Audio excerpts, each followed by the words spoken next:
Good evening, classmates. My name is Jeff Erickson, and for my Fundamentals of Nutrition final project, I focused on sports anemia, otherwise known as anemia in athletes. One of the reasons that I chose this topic was because it was of special interest to me as a track and field and cross-country coach. I have a lot of long endurance athletes who spend a lot of time running and expend a lot of energy, and anemia is a big problem in those types of athletes.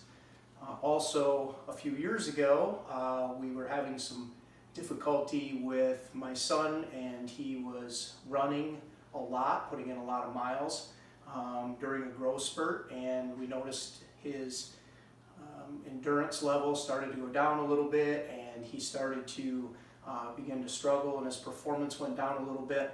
And at a clinic that I was at, a coaching clinic, they were talking about anemia in athletes, and so we took him to the doctor and got him tested, and found out that his iron levels were low. So we were able to do some supplementation and some changing of his diet, and so as I mentioned, it has become kind of a special interest for me. So what is sports anemia? Just to give you an overview, generally speaking, sports anemia occurs when there is not enough red blood cells in the body to carry oxygen, and because of that you see a lot of real negative performance issues that take over.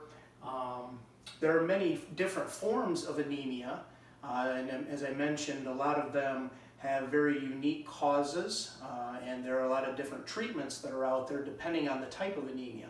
But for today, we're just going to stick to anemia in athletes. So typically speaking, when you talk about sports anemia, you are talking about that is typically going to be caused by either a vitamin or iron deficiency, and typically it's going to be an iron deficiency, and we'll explain a little bit more about that as we go on. So what are some causes of particularly sports anemia or anemia in athletes?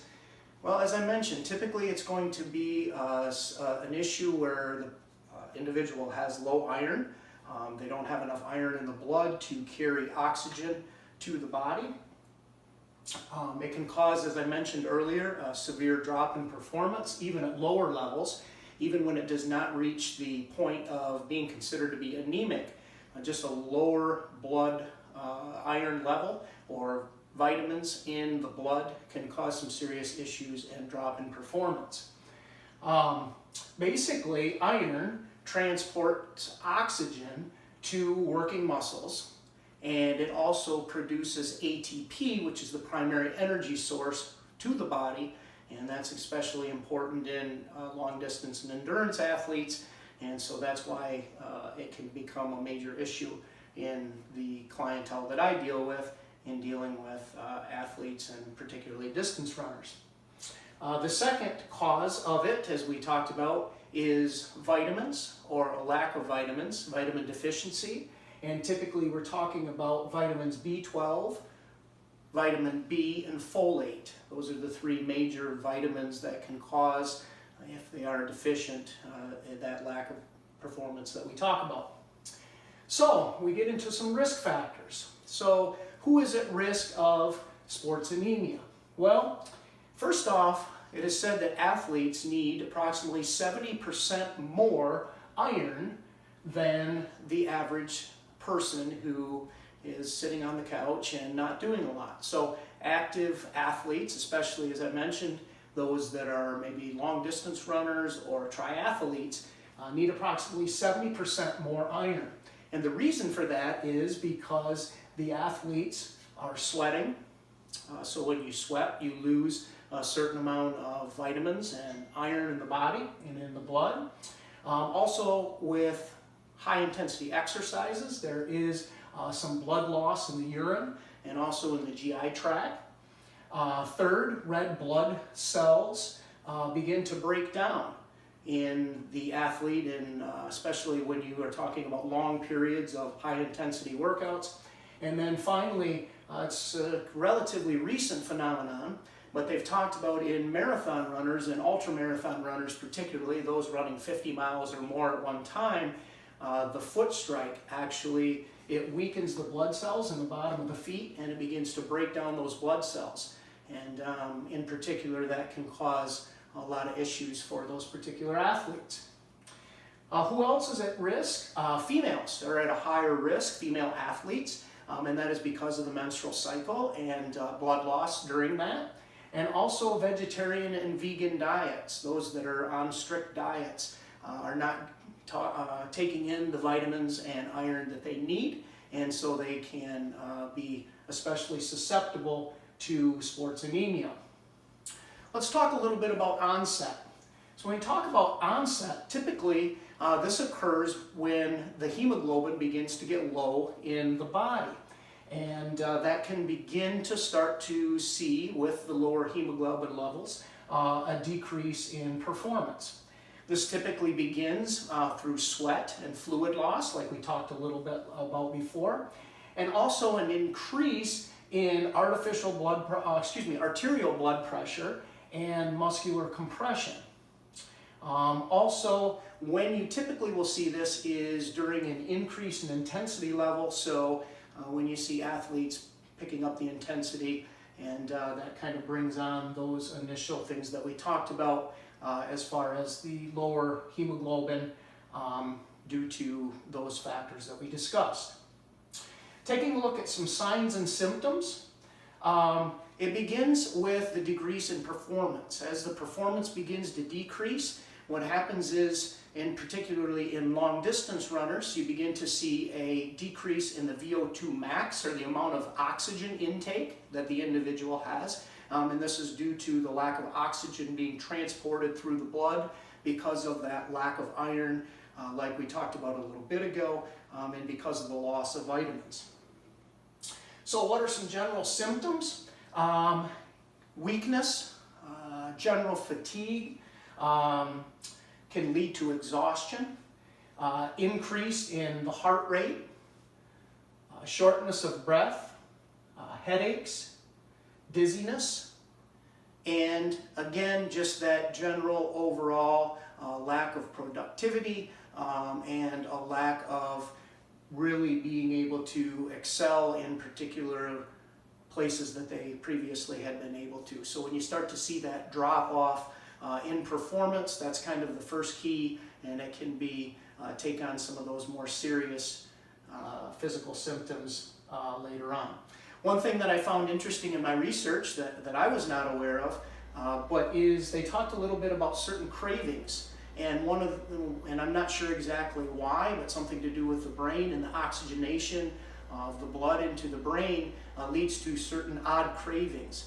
In fact, in one of the articles that I read, they talked about the fact that they actually, athletes with these low levels would eat things that they normally wouldn't eat, that were not particularly things that would or should be eaten, such as dirt, styrofoam chips, all kinds of odd things.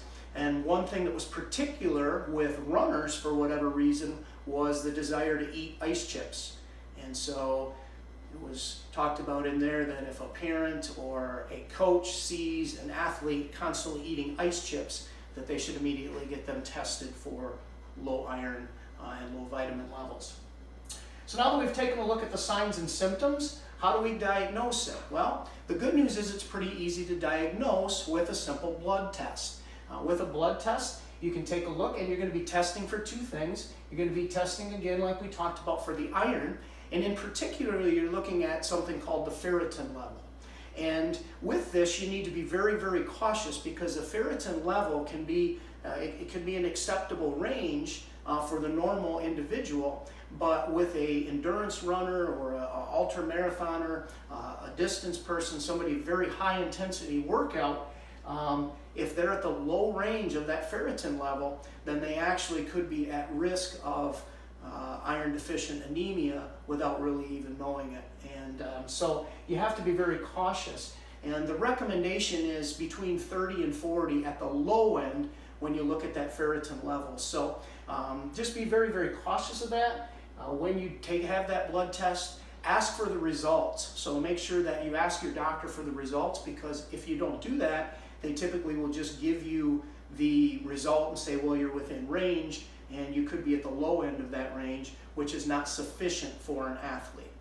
The second diagnosis, way of diagnosis, again with that, is going to be to test, again, the body for those vitamins that we talked about, the folate, the B12, and the vitamin C. So taking a look over here at medical and some non-medical treatments, first off, consult a doctor or a dietitian. It's very important not to try to self-diagnose. For instance, if you begin to take a lot of iron supplementation without a doctor recommendation, then you could actually be causing the body damage. Too much iron, for instance, can cause a lot of damage. Too many vitamins can cause excess strain on some of the interior vital organs like the liver and so forth. So you have to be very cautious with that. So definitely consult a doctor or a dietitian. What they will do is they will take a look and they will examine your diet and exercise program. And by doing that, they can then make some recommendations as to what you should be taking in as far as your diet, the amount of calories, your liquids, and should you be supplementing that with any type of supplements. So that's basically what they will do, and they will take a look and they will develop that program. And again, with that, diet is always preferred to supplementation. So it's always preferred, and we'll talk about that a little bit in just a second when we get into that nutrition, but it is always preferred to try to take care of it through the diet rather than through supplementation. It could be, again, one of the treatments is through the supplementation of vitamins and minerals, and even to the extent of needing intravenous drugs if you must. Moving on to nutritional treatments, again, just a healthy, balanced diet will take care of it for most individuals in normal circumstances of physical activity. Where you really get into it again, where you really need that those extra vitamins and minerals, especially iron to prevent anemia, is going to be when you have the real high intensity day-to-day workouts, your marathoners, your long distance endurance runners, triathletes, and the like. So you should increase your calories and your fluids. Obviously, the more you work out, you want to make sure that you do that. Taking a look at the particular nutritional requirements are a little bit difficult. There really isn't a lot of numbers because it varies so much with the individual. So as far as taking a look at specific nutritional treatments, it really is going to depend on the individual, their activity level, and that's why you should really go to a dietitian and have them take a look at it. In particular, though, when we talk about just in general terms, we're talking about an increase in iron, and there are two different types. There are hemi iron as well as non-hemi iron, and both of them are necessary and required.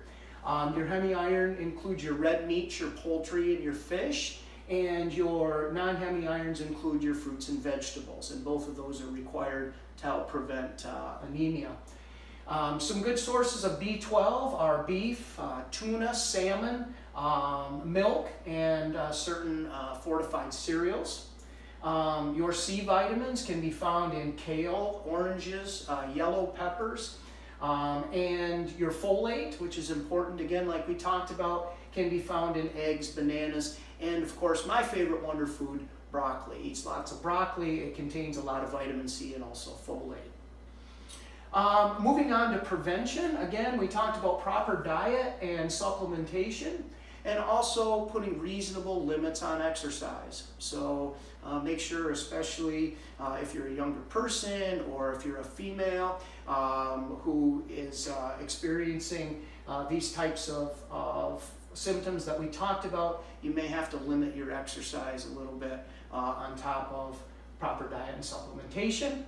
Also, one other thing to point out is something called periodization, and it's a really fancy term basically for just making sure that the more you exercise, the more you eat.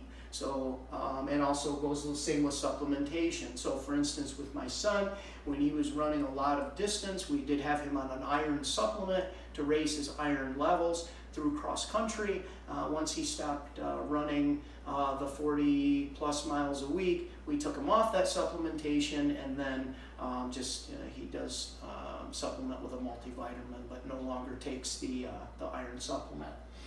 And then one suggestion or recommendation for all athletes is to make sure that you have routine screening of your endurance athletes so that you always know what's going on within your body. So just to wrap things up a little bit, anemia is very common. It's one of the most common diseases, especially in sports athletes. Even again, when it doesn't reach the point of anemia, low iron levels, low vitamin levels can really affect performance, so you want to stay on top of it. Endurance athletes, beware. If you're an endurance athlete, make sure that you are paying extra attention to your diet and making sure that you're getting the right nutrients and you're drinking enough water, getting enough rest, and all of those other things because you're very susceptible to it. Needs vary greatly, as I mentioned. You may need far more calories or far more of certain vitamins and minerals than what the average person does, especially if you are in that classification that we talked about. So make sure that you are, go see that dietitian and have them set you up on a plan. And finally, the good news about sports anemia is that it is easy to diagnose, and quite frankly, it's easy to treat. Most of the time, it can be treated simply by some changes in some diet, getting on an exercise plan that is proper, and just making sure that you're doing all the right things to take care of your body. So that's all for today. I hope you enjoyed this presentation, and don't forget to eat your broccoli. Thank you.